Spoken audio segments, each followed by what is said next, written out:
Damos gracias, buenas tardes a ti y a todos los amigos televidentes que en este momento están en sintonía con Teleuniverso al Día. En este momento me encuentro en el municipio de Moca, provincia Espaillat, a propósito de que en el día de hoy, 24 de octubre, se conmemora un aniversario más de lo que fue la puesta en funcionamiento de este famoso ferrocarril en esta ciudad, importante pieza cultural para los mocanos. La extensión de dicho ferrocarril en 1909 por parte del entonces presidente Ramón Cáceres marcó un precedente en términos de transporte de mercancía desde el año 1909 hasta el 1953, año en el cual fue desmantelado por órdenes del entonces presidente Rafael Leónidas Trujillo. Así nos expresa el educador, filósofo y teólogo mocano Luis Quesada, con quien conversamos a fin de conocer más a fondo la historia del icónico ferrocarril de Moca. Y Moca no se debiera llamar la ciudad del viaducto, sino la ciudad del ferrocarril, porque Moca fue la única provincia del país que tenía dos ramales del ferrocarril. Un ramal que iba de Moca a La Vega y otro que iba de Moca a Santiago.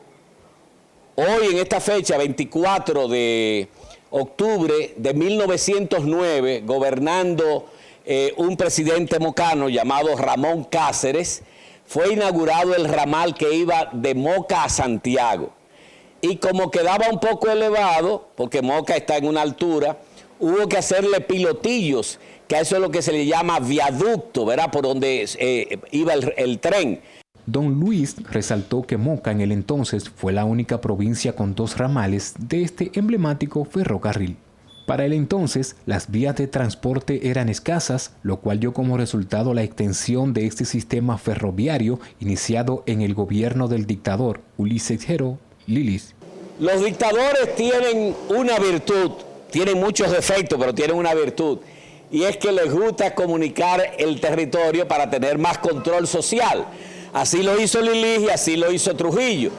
Trujillo dividió el país en 27 provincias para tener más control, porque donde hay una provincia hay una fortaleza, un palacio de la policía, un ayuntamiento, una gobernación. Es decir, es un mecanismo de control social.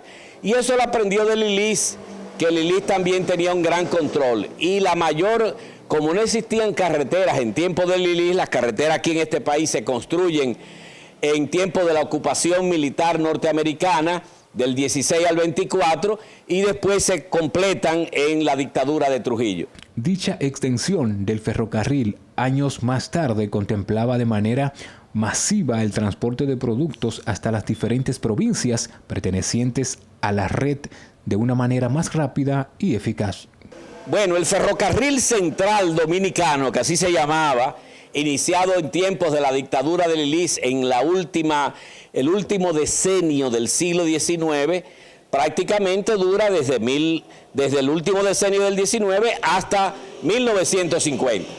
De manera que los mocanos y los dominicanos que vivieron antes de 1950 pudieron montarse. Mi abuelo se montó muchas veces, por ejemplo, en el ferrocarril central dominicano, y mucha gente en Moca lo conoció. Según el experto, el ferrocarril de Moca dejó de funcionar en 1953 por órdenes de Trujillo como forma de que se comenzara a utilizar el nuevo sistema de carreteras. Es decir, un mecanismo de control social.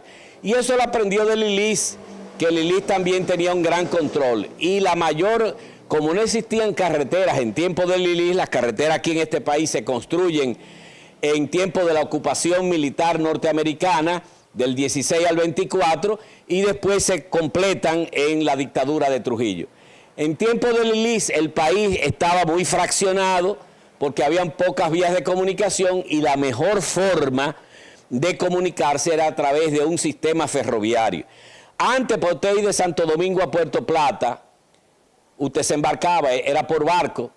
Tú llegabas más rápido, por ejemplo, para tú venir de Santo Domingo a Santiago, embarcándote por Puerto Plata y llegando a Puerto Plata a Santiago. Don Luis argumenta además que luego de la clausura de dicho medio de transporte en los años de Trujillo, años más tarde, el expresidente Leonel Fernández contempló la idea ya desarrollar como sistema de metro que interconectaría a Santiago con Santo Domingo y hasta la frontera. en su primer gobierno del 96 al 2000, ideó todo el sistema de metro, y yo llegué a ver los planos del metro en ese primer gobierno de Leonel. Imagínate tú que estaba concebido el metro Santo Domingo a Santiago. Eran dos, uno de pasajero y uno de carga. ¿Y tú sabes en cuánto iba a poner el metro Santo Domingo a Santiago un pasajero? En una hora. De Santo Domingo a Santiago en una hora. Eso hubiera sido colosal. Desgraciadamente no se le dedicaron todos los recursos, los gobiernos sucesivos. El historiador y filósofo resaltó la importancia de dicho ferrocarril en la historia cultural de Moca, lo cual en su momento fue un elemento muy importante para el comercio, así como para el transporte y la interconexión de pasajeros. Muestra de ello es que desde la fecha y hasta hoy en día, dicho medio de transporte constituye uno de los símbolos más importantes en la historia de la provincia de Moca. Bien, hemos escuchado la interesante historia de lo que fue la puesta en funcionamiento de esta famosa pieza histórica para lo que es el municipio de Moca. Bien, ahí lo hemos dicho desde el municipio de Moca, provincia Espaillat. Retorno contigo al estudio.